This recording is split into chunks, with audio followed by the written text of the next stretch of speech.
Rina adalah seorang wanita sederhana yang sejak awal pernikahan selalu setia mendampingi suaminya, Bima. Mereka menikah ketika Bima masih merintis karier dari nol, gaji pas-pasan, rumah kontrakan kecil, bahkan pernah tidur di lantai beralas tikar karena tak mampu membeli ranjang. Namun Rina tak pernah mengeluh. Bertahun-tahun berlalu, usaha Bima mulai maju. Dari toko kecil berkembang menjadi bisnis besar. Rumah mewah dibangun, mobil berganti, dan rekening tabungan mereka penuh. Namun, di balik kesuksesan itu, perlahan Bima berubah. Ia jarang pulang, lebih sering sibuk dengan alasan pekerjaan. Sikapnya dingin, jarang lagi menanyakan kabar Rina, atau sekadar mengucapkan terima kasih atas masakan dan perhatian istrinya. Hingga suatu hari, rahasia besar itu terbongkar. Rina mendapati pesan mesra di ponsel suaminya dengan seorang wanita muda. Ternyata, Bima sudah lama berselingkuh. Lebih menyakitkan lagi, Bima terang-terangan mengakui hubungannya dan meminta cerai.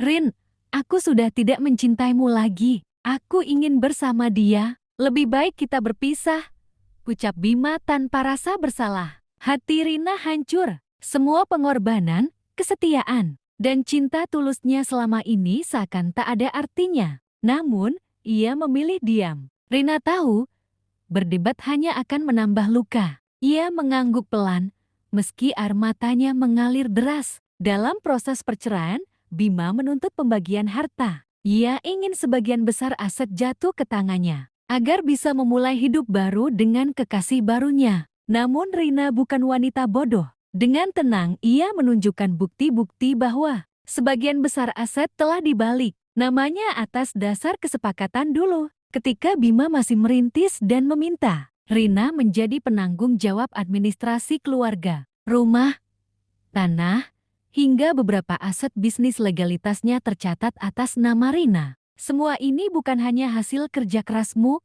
Bim. Aku ikut membangun. Aku yang menemanimu dari nol.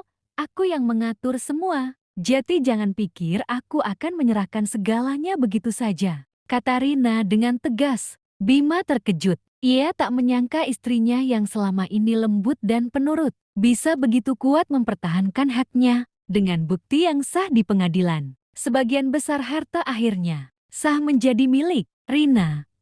Bima hanya keluar dengan sisa kecil dari yang ia harapkan. Setelah perceraian, Bima pergi bersama selingkuhannya. Namun hidupnya tak semulus yang dibayangkan. Usaha mulai goyah, kekasih barunya hanya tertarik pada hartanya dan perlahan meninggalkannya ketika tahu Bima sudah tak sekaya dulu. Sementara itu, Rina tetap berdiri tegak. Ia melanjutkan hidup bersama anak-anaknya, mengelola bisnis yang tersisa, dan menjadi wanita mandiri yang kuat. Dari luka yang mendalam, ia belajar bahwa kesetiaan tidak selalu dihargai, namun harga diri harus dijaga. Pada akhirnya, Rina menyadari kehilangan suami yang berkhianat bukanlah sebuah kerugian, melainkan jalan menuju kebebasan dan kehidupan yang lebih bermakna.